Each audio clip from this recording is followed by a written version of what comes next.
Au nom du Père et du Fils et du Saint-Esprit. Amen. Mon Seigneur et mon Dieu, je crois fermement que tu es ici, que tu me vois, que tu m'entends. Je t'adore avec profonde révérence. Je te demande le pardon de mes péchés et la grâce de faire avec profit ce moment de prière. Ma Mère Immaculée, Saint Joseph, mon Père et Seigneur, mon ange gardien, intercédez pour moi. Jésus, agrandis mon cœur.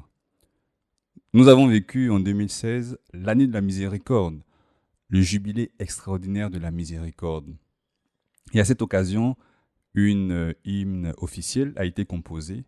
Un prêtre jésuite italien, le père Eugenio Costa, en a écrit le texte, qui a été mis en musique par un organiste et chef de chœur britannique du nom de Paul Inwood. L'hymne a comme refrain la devise du jubilé de la miséricorde, miséricordieux comme le Père. Et pour que partout dans le monde on puisse chanter cet hymne de la même manière, eh bien, le refrain qui est propre à l'Assemblée est en latin, Misericordes sicut pater.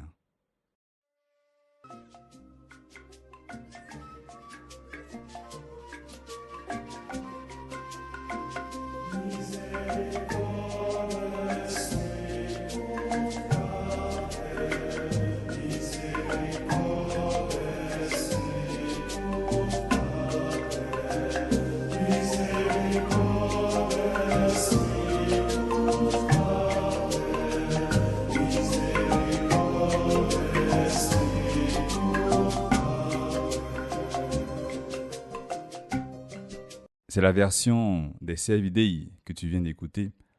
Seigneur Jésus, c'est toi qui nous adresse, c'est toi qui m'adresse cette invitation.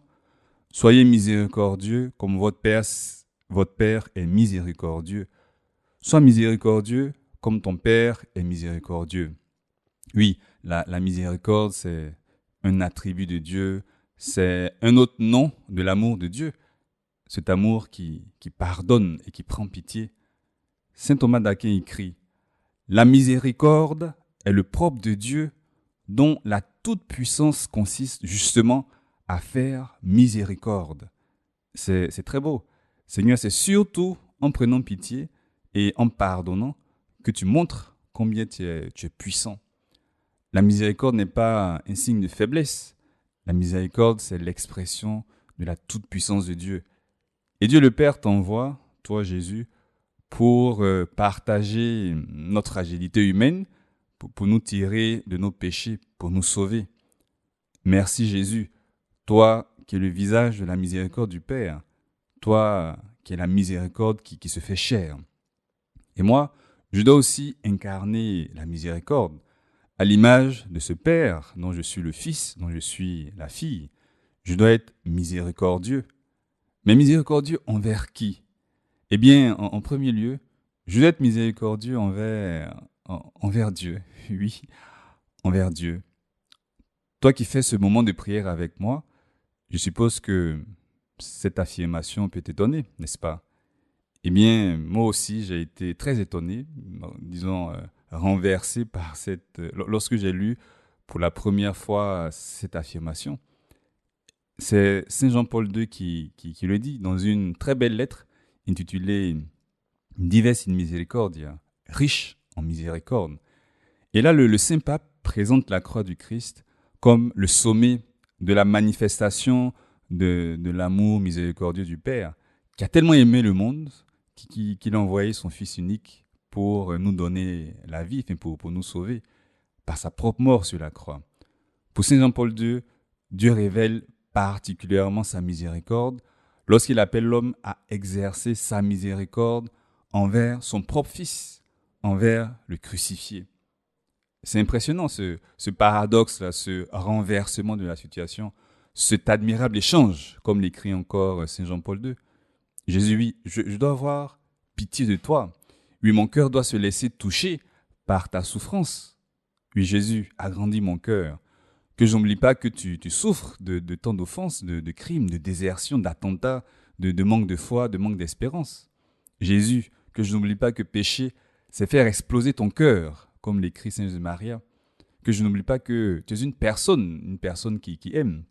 Tu n'es pas une idée, tu n'es pas une sorte de programme informatique tout puissant, une sorte de chat GPT éternel et omniscient. Non, tu es une personne qui aime et donc qui souffre d'être abandonnée, d'être négligée, d'être oubliée, d'être maltraitée.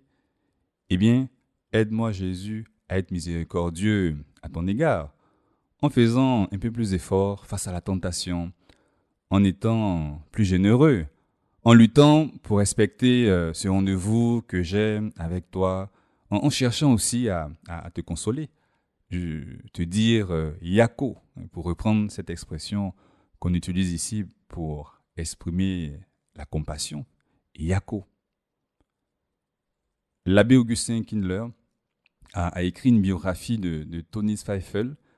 Désolé si j'écorche le nom de cet ingénieur suisse qui est décédé en 1989 et qui est sur la voie pour être déclaré saint.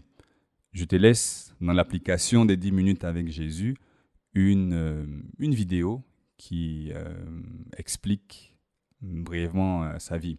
Donc dans ce livre-là de l'abbé Kindler, on raconte l'anecdote suivante. C'est à l'occasion du décès de la mère de Tony. C'était en 1985, au cours du mois d'août. Tony avait déjà perdu sa mère. Évidemment, il avait déjà perdu son père. Et pendant l'enterrement de sa mère, il avait tout évidemment mauvaise mine. C'était août, il faisait très chaud. La cérémonie avait lieu à Vérone. Et pendant l'enterrement, il était debout, près du tombeau. Et un de ses cousins a fait cette remarque à sa femme. Je ne sais pas si Tony va tenir le coup, tellement il me semble épuisé. Et l'enfant de ce couple, un des enfants a entendu ce que son père était en train de dire. Et il est allé, de l'autre côté du tombeau, prendre la main de Tony comme pour le réconforter. Et lorsque la cérémonie est terminée, Tony s'est dirigé vers l'enfant, se dirigeait avec l'enfant vers ses parents, et il leur a demandé comment il s'appelait. Ils lui ont dit son nom. Et là, il a fait ce commentaire. Je n'oublierai jamais son geste parce qu'il m'a fait ressentir la force de Saint Joseph en compagnie de l'enfant Jésus. Eh bien, un enfant qui prend la main d'un adulte, un geste très simple, mais un geste qui a été une consolation pour cet homme-là. Eh bien, une consolation avec ce geste. Et moi aussi, avec un petit geste, avec un renoncement, une petite privation au cours de ce temps du carême. Je peux aussi, Seigneur, te demander pardon pour mes péchés, te demander pardon pour ceux de tous les hommes. Et je peux, de cette manière aussi, manifester ce cœur-là qui aime et qui est compatissant. Et de cette manière-là, mon cœur peut être un peu à l'image du cœur du Père. Saint Jean-Paul II ajoute dans Dives in Misericordia, dans ce programme messianique du Christ et la révélation de la miséricorde par la croix, la dignité de l'homme pourrait-elle être plus respectée et plus grande, puisque cet homme, s'il est objet de la miséricorde, est aussi en même temps, en un certain sens, celui qui exerce la miséricorde. Mais, Seigneur, la miséricorde, je l'exerce envers toi, et bien sûr aussi envers les autres. Et au fond, c'est toi aussi que je vois en chacun. C'est toi-même qui l'as dit dans l'Évangile. Dans la mesure où vous l'avez fait à l'un de ces petits, c'est à moi que vous l'avez fait. Eh bien, cette visite-là, ce geste d'amour, ce service que je rends à quelqu'un, au fond, Seigneur, c'est à toi que je le rends. Donc, aide-moi aussi à être un bon fils du Père, une bonne fille du Père. Sainte Faustine Kowalska, cette religieuse polonaise, est connue comme l'apôtre de la miséricorde. Et elle a composé une très belle prière. Et toi qui pries avec moi, je t'invite à répéter dans ton cœur cette magnifique prière, pour demander aussi cette miséricorde, que je sache l'exercer en famille, à l'égard des autres, à l'égard des amis, à l'égard des personnes qui m'entourent. Eh bien, dis avec moi à Jésus, aide-moi Seigneur, pour que mes yeux soient miséricordieux, pour que je ne soupçonne et ne juge jamais d'après les apparences extérieures, mais que je discerne la beauté dans l'âme de mon prochain et lui vienne en aide. Aide-moi Seigneur, pour que mon oreille soit miséricordieuse, afin que je me penche sur les besoins de mon prochain et ne reste pas indifférente à ses douleurs ni à ses plaintes. Aide-moi Seigneur, pour que ma langue soit miséricordieuse, afin que je ne dise jamais de mal de mon prochain, mais que j'ai pour chacune parole de consolation et de pardon. Aide-moi Seigneur, pour que mes mains soient miséricordieuses et remplies de bonnes actions, afin que je sache faire du bien à mon prochain et prendre sur moi les tâches les plus lourdes et les plus déplaisantes. Aide-moi Seigneur, pour que mes pieds soient miséricordieux, pour me hâter au secours de mon prochain, en dominant ma propre fatigue et ma lassitude. Mon véritable repos est dans le service rendu à mon prochain. Aide-moi Seigneur, pour que mon cœur soit miséricordieux, afin que je ressente moi-même les souffrances de mon prochain. Je ne refuserai mon cœur à personne. Je fréquenterai sincèrement même ceux qui, je le sais, vont abuser de ma bonté. Et moi, je m'enfermerai dans le cœur très miséricordieux de Jésus. Je tairai mes propres souffrances. Que ta miséricorde repose en moi, ô mon Seigneur.